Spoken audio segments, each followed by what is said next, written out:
Okay, we're going to see. Of course, I did not use my bare naked gloves to pot, and I've got little thistles. Sorry. Trying to hurry. Out. Okay. I got all my pieces of paper put back in, and so I wanted to go through, and for those of you who are not interested in gardening, I'm sorry. Don't watch this video if you don't, if you're not into herbal stuff. So, first off, I have fava beans. Is it fava? Yeah.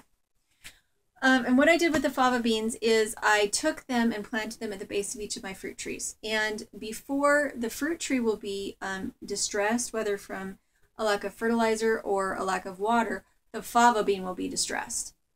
And I do the same thing with Jerusalem artichokes. And that way they're indicator plants. If they start to look wilty, it means because the trees have a better root system than the fava beans and the Jerusalem artichokes, they will last longer, but it's just an indication.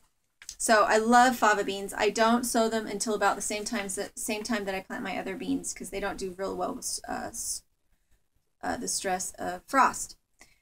Clover, if I have a bad field, I will plant clover because as long as it has some water, it will increase your biomass. It will protect your grass as it comes up. It'll protect your alfalfa as it comes up. It'll protect everything. So I love clover. And there's so many things in here that I'm not telling you about because you should just go look in the catalog yourself. Okay, Gobo burdock is a trustworthy blood cleanser for treatments of many ills, including staph. It needs to be combined with dandelion. And it is the same thing as has those little burrs, cocklebur. Cocklebur, same thing as burdock. So, Arnica. Arnica is for bruises or any kind of damage to your skin that's not an actual cut. Arnica is hard to get to germinate. This year I actually have some that germinated. It just takes some time. You just have to be really, really good about the way that you sow it. And it's short-lived, so you need to sow it as soon as you get it. Let's see. Wormwood. I use wormwood. It's a beautiful leafy green plant. And it's incredibly drought tolerant. So if you have places that have poisonous soil or really dry soil, these are beautiful. They're beautiful landscape plants, and they're very bitter, but you can use them as an anti-parasite. You chew on them and it makes you gag and you swallow it anyway.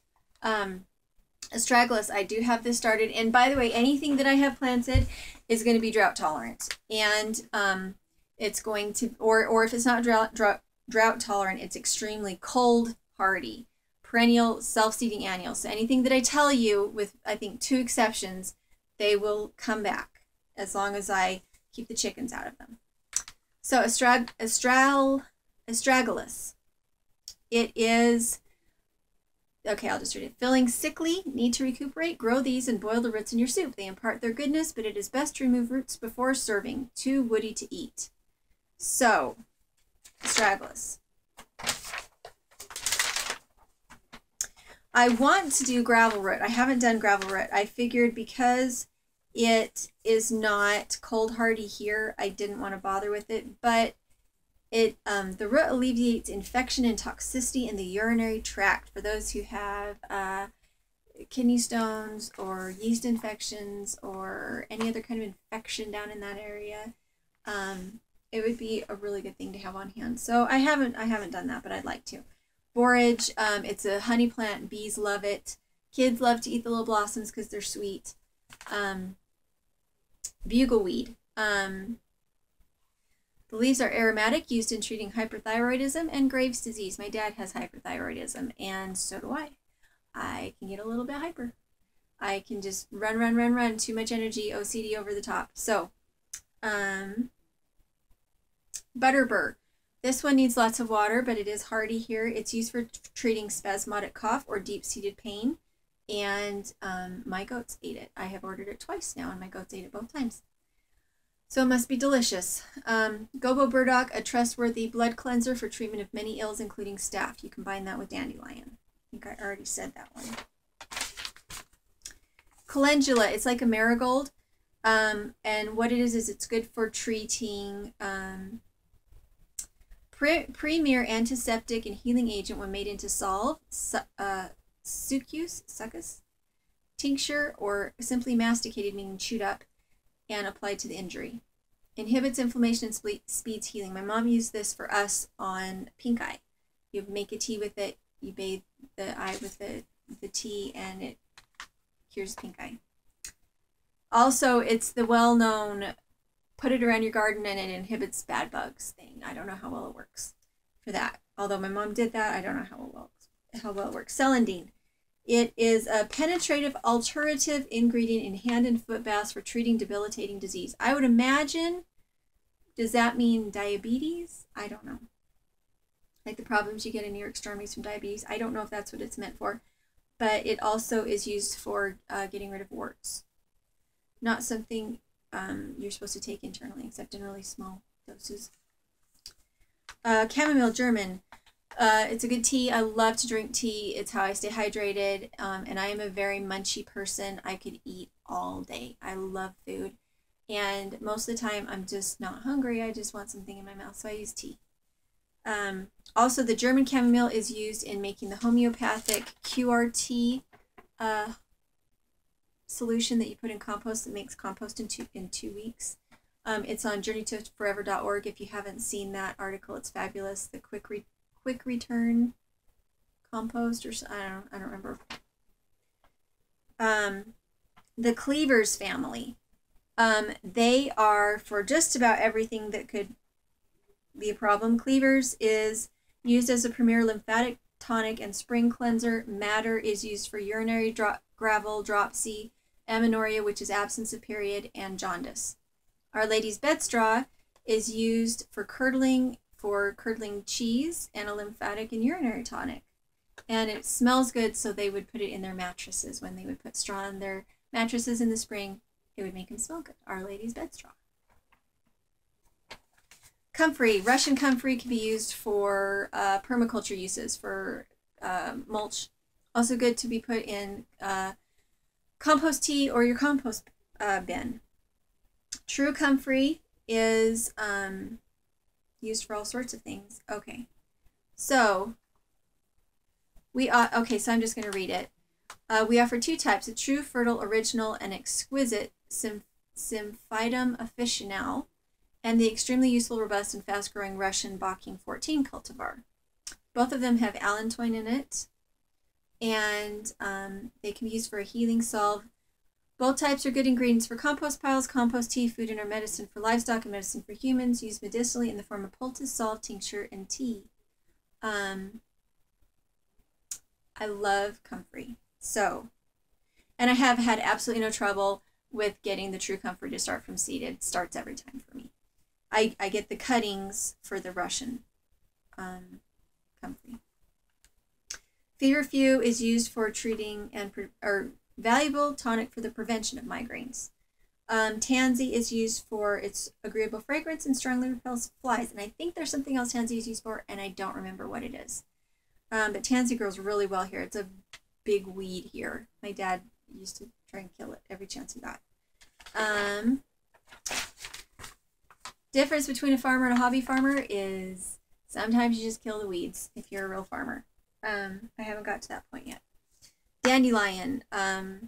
It is a gentle liver tonic and diuretic. And apparently you combine it with a lot of other lymphatic cleansers because it helps as your lymph is draining. Your liver needs to be working. If your liver's not working but your lymph is draining, it means it all gets congested in your liver and you can't get rid of it. So you also need a liver tonic when you're cleaning your lymph. Echinacea, everybody knows that's for like flu and colds and stuff like that. Don't just go get it at your nursery though, because if you just go get it at your nursery, then it could be the wrong one. The one that they say is your perfect one. Okay. They have several on here. I don't know which one you're supposed to use. But the medicinals are not as strong in some echinaceas, so you want to check on that. Elecampane is... Oh, you want the official Ella campaign, not the magnificent one. The official Ella campaign is an indispensable cough and lung remedy.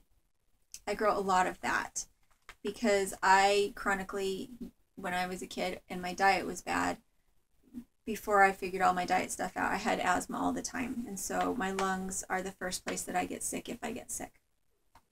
Mormon tea, I have never tried this, but I love tea, so I thought I would try it. It has ephedra in it. So I haven't tried that. I'm growing it right now, but I haven't tried it.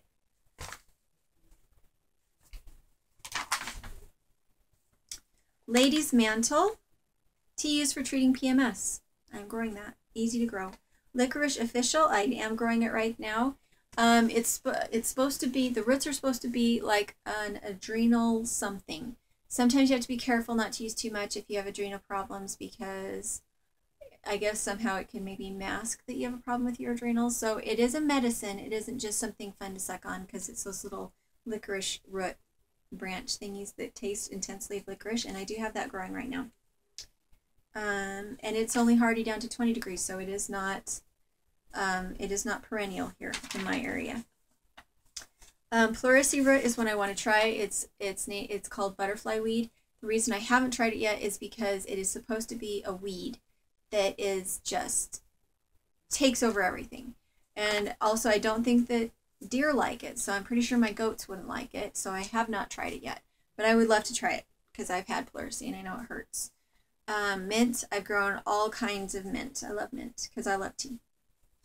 It will spread, so you want to contain it, unless you mind when you mow the lawn that you get this lovely smell of mint. And I love that. So I don't contain my mint. I just let it grow out into my lawn, and I just, you know, I actually use a scythe, not a lawnmower, but when I scythe it, it smells like mint.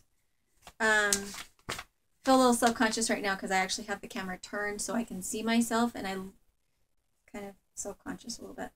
Self-heal, I grow this. You use it, you make a tea and swish it, and it gets rid of canker sores and prevents them. Skullcap, I have Skullcap, I have dried it.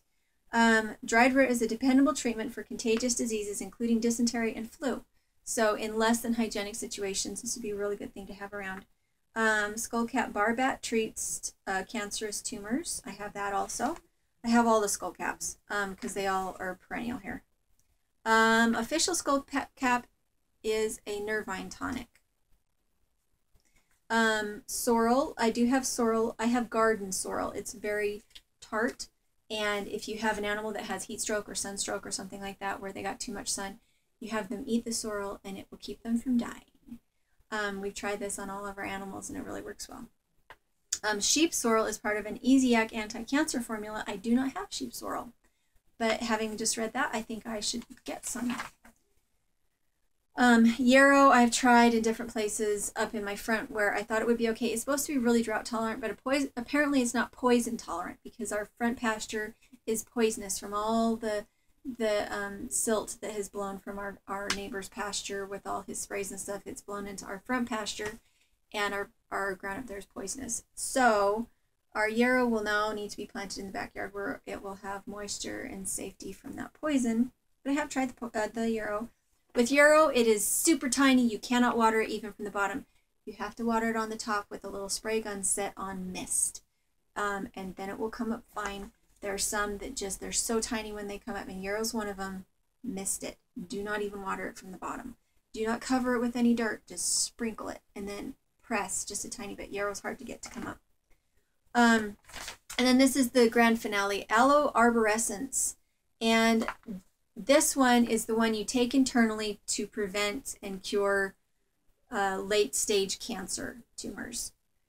Softly forgiving leaves of the plant are traditionally taken internally in treating advanced stages of cancer, being anti-proliferative, immunostimulatory, and antioxidant. Now, I planted this with my other aloe. My other aloe has babies coming up, so now I don't know if the babies coming up are Aloe Arborescens or my Cape aloe, is that what it's called? Or my aloe vera plants. I don't know which one it is. So this time I went and took a pot, put my Aloe Arborescens in it, my little seeds, and now I'm going to watch it and see if it comes up because I don't want to confuse the two. So they have other things, other trees I super want to buy, but I I don't have healthy dirt for them. All I have is my poisonous dirt in the front. That's the only place I have left that I can plant anything and protect for my chickens. And so they have all these food trees and bilberry and bearberry and schizandra and persimmon and what else they have? Yerba mate and yuva ursi and all these wonderful, wonderful trees that I really so badly want to buy, but I just don't have space for them in healthy dirt, so I don't want to waste my money. And go ahead and grow some herbs. It's so important to find out what body weaknesses, sensitivities you have. Find an herb that'll work for it. Make sure that you're not allergic to them. A good test is like a skin test or to swallow it. Make sure to read the book on how to prepare it. If some cannot be taken internally, make sure to read it first. Check with the doctor first before you try any of these things. For me, what I would do is I would rub it on my skin. Right here is a good place, just a tiny bit, and see if you break out. There are some plants that make me break out terribly, like squash and sunflower. I can't brush up against those. I have to wear long sleeves and gloves when I touch them. So I would want to know from my skin that I shouldn't have them before I take them internally. I'm also allergic to sunflower seeds. I cannot eat raw sunflower seeds. And then something like a weak tea would be better to ingest than a green plant because it's more congested or more it's stronger in the live plant than it would be in the tea, and you can just drink a tiny bit of tea rather than eating the plant, and then you will continue to digest that, whereas the water is pretty easy to get out of your system. So if you're going to take any of these medicinals, first see a doctor. Make sure that it's safe to take. Do your reading. Make sure that it's not toxic. Make sure you're not allergic to it. Don't give it to your children until you've taken it. I don't give anything like that to my kids unless I have tried it first. What else? Just be cautious. Be really, really cautious about it because some of them are really powerful and they might be powerful in ways you don't understand until you've kind of experimented with it a little bit. And, but you can see from this list that we have lung problems in my family, respiratory, lymphatic problems. So that's why I'm heavy on the lymphatic respiratory plants. If I had eczema really bad, that would probably be the ones I would be researching. If I had circulatory problems, those would be the ones I would be researching. But ours are lymphatic and respiratory. And it's just really fun to be able to have a remedy that doesn't cost you because you've already got it growing, you already have it harvested, and we don't go to the doctor unless our limb is broken. Or we have something where I think we might die. My kids had whooping cough, and this was before I knew about mullein. And so we did go to the doctor because I was really worried about what was going on. And it turned out that he wasn't worried. And after we'd gone in and seen him, he did give us an antibiotic. The only antibiotic my kids have ever had was because they had whooping cough. So